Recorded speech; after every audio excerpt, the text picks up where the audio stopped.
Mamma mia, salut les amis, bienvenue dans cette vidéo où on va vous parler d'expériences aléatoires composées. On prend notre exemple précédent qu'on a pris avec les expériences aléatoires simples, puis on va essayer d'effectuer une deuxième étape. Ici, on a l'expérience aléatoire composée.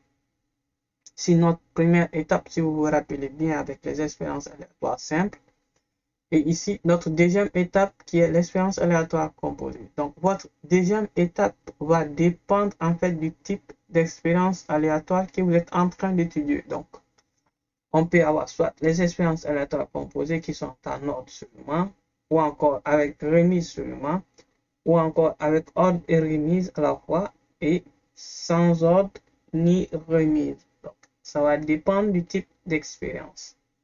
Prenons le cas l'expérience aléatoire composée avec ordre. Maintenant, on vous dit, mettez votre main dans le sac et essayez d'avoir un bonbon de forme rectangulaire suivi d'un bonbon de forme triangulaire. Donc, lorsque vous piochez pour la première fois, vous devez avoir un bonbon de forme rectangulaire et suivi d'un bonbon de forme triangulaire. Rien n'est très compliqué. Prenons une logique très facile, vous allez comprendre.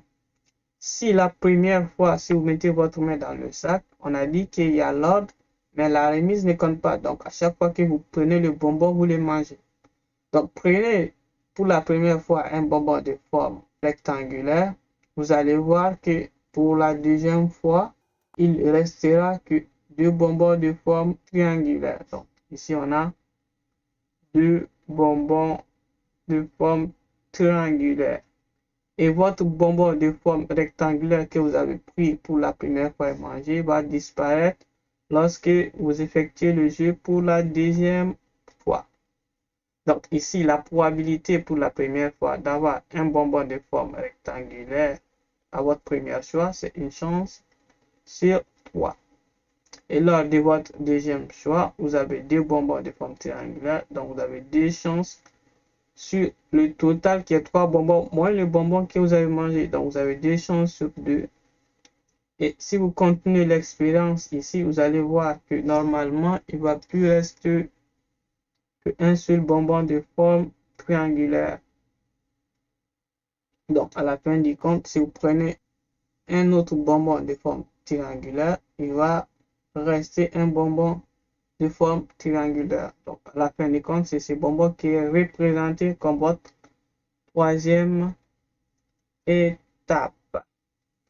Mais par contre, dans notre énoncé, on va s'intéresser aux deux étapes, encore à nos deux premières étapes. Donc, on a pour l'ordre, on a une chance sur 3 fois 2 sur 2, ça fait 1. Donc, on aura au total une chance sur 3 d'avoir un bonbon rectangulaire et un bonbon de forme triangulaire lors de notre deuxième tirage. Donc, vous voyez que ce n'est rien de très compliqué. Prenons un autre exemple avec des expériences aléatoires composées. Lorsque vous avez remise, mais l'ordre n'est pas considéré. Donc, vous pouvez piocher au début soit votre bonbon de forme rectangulaire ou votre bonbon de forme triangulaire. Cela ne veut pas dire que vous avez raté en fait. Donc, l'ordre ne compte pas. On vous dit que vous faites un jeu et au premier tirage, vous avez un bonbon de forme triangulaire et un bonbon de forme rectangulaire. Donc, ici, on a pour votre deuxième étape, on vous dit que à chaque fois que vous prenez le bonbon, vous le remettez dans le sac. Donc, ici, l'ordre n'est pas important. Vous allez voir que si vous sélectionnez un bonbon de forme rectangulaire avec une chance sur 3 au début, lors de votre deuxième étape, vous avez combien de bonbons de forme triangulaire? Donc, vous avez deux bonbons de forme triangulaire sur le total qui est 3 parce qu'on a remis le bonbon de forme rectangulaire à l'intérieur. Ici, on a une chance sur 3 lors de notre premier tirage et 2 chances sur 3 lors de notre second tirage. Et ici, lors de notre premier tirage, on a 2 chances sur 3. Et pour notre second tirage, on a une chance sur 3 de piocher le bonbon de forme rectangulaire. Donc, ici avec la formule, vous allez avoir 1 sur 3 fois 2 sur 3 plus 2 sur 3 fois 1 sur 3. Cela nous donne quoi? Cela nous donne 2 sur 9 plus 2 sur 9 qui est égal à 4 sur 9. Donc, rien n'est très compliqué. Jusqu'ici, tout est bon en fait. Maintenant, prenons notre troisième exemple avec les expériences aléatoires composées lorsque l'ordre et notre remise est très important.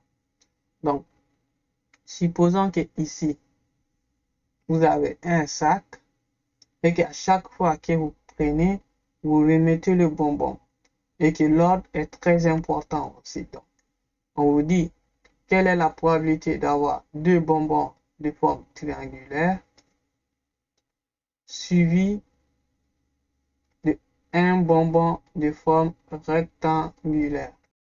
Ici, on va seulement s'intéresser à la partie où vous allez piocher en première position votre bonbon de forme triangulaire parce que l'ordre est important.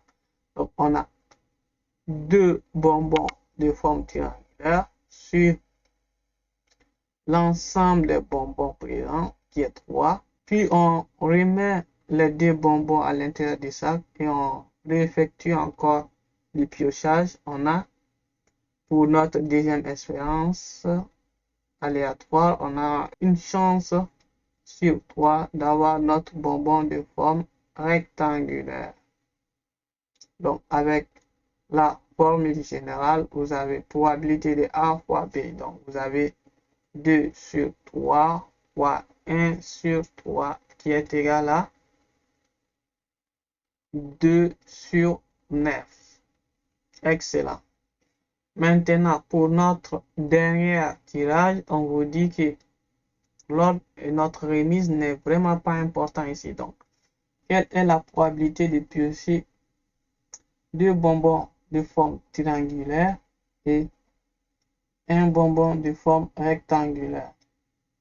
On a en première position, si vous prenez votre bonbon, vous le mangez automatiquement. Si vous piochez un bonbon de forme rectangulaire au début, il ne va pas avoir de bonbon de forme rectangulaire lors de votre deuxième position, encore lors de votre deuxième étape, parce qu'il n'y a qu'un seul bonbon. Donc, vous avez une chance sur 3 de tomber sur le bonbon de la forme rectangulaire. Pour votre deuxième étape, vous avez 2 chances sur 2 de tomber sur votre bonbon de forme triangulaire. Et ici, vous avez au début 2 chances sur 3 de tomber sur votre bonbon de forme triangulaire. Si vous mangez ces 2 bonbons-là, vous allez voir que les 2 bonbons vont disparaître. Ici, lors de votre deuxième étape, il va rester combien? Il va rester juste votre bonbon rectangulaire pour calculer la probabilité. 1 sur 3 fois 1 plus 2 chances sur 3 fois 1 qui est égal à 1 tiers plus 2 tiers qui est aussi égal à 3 sur 3, donc qui est égal à 1. Donc vous voyez que la logique elle est très facile en fait, ce n'est rien de très compliqué. Merci d'avoir suivi cette vidéo, on se dit à la prochaine.